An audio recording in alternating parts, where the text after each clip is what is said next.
Well, live now to Oman and the Middle East analyst Daoud Kuttab. Welcome to TRT World. There hasn't been the most enthusiastic reception for him, with protests in Jordan and Egypt and members of the Coptic communities and Arab Knesset members refusing to meet with him. Is this a sign that the US has lost standing among allies in the region? Absolutely. I think the U.S. has lost a lot of its standing ever since the U.S. took a unilateral position supporting one side in a conflict which they're supposed to be mediating. They lost their ability and qualification to be an honest broker. And I think it's been clear. Mr. Pence has been using religious rhetoric to back up the U.S. decision to recognize Jerusalem as the capital of Israel without distinctly making a difference between West Jerusalem and East Jerusalem, and without supporting the two-state solution. So, of course, there is not much that the Arabs, Palestinians, Egyptians, and Jordanians can do with this present government. Arab leaders have been very vocal in their opposition to the Jerusalem Declaration.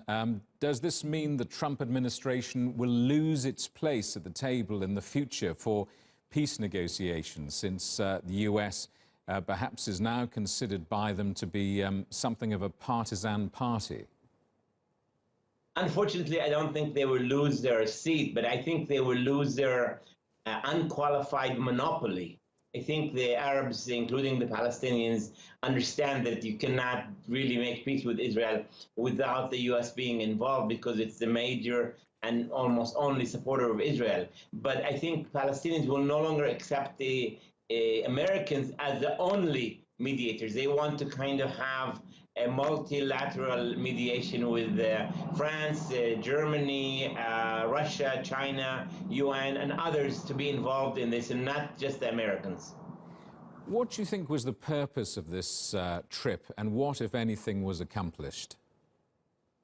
Well, I think this trip was planned before the announcement, and Pence, who has a kind of a passion towards what he considers a discrimination of Christians in the Arab world, which is a false assumption, wanted to come and support the Christians in the Middle East, and Christians in the Middle East told him, "Thank you very much, we don't need your help. Your presence is not welcomed." But then came the announcement, and then Pence had to postpone his visit twice, and he still came basically because he doesn't want to lose face with his Israeli supporters.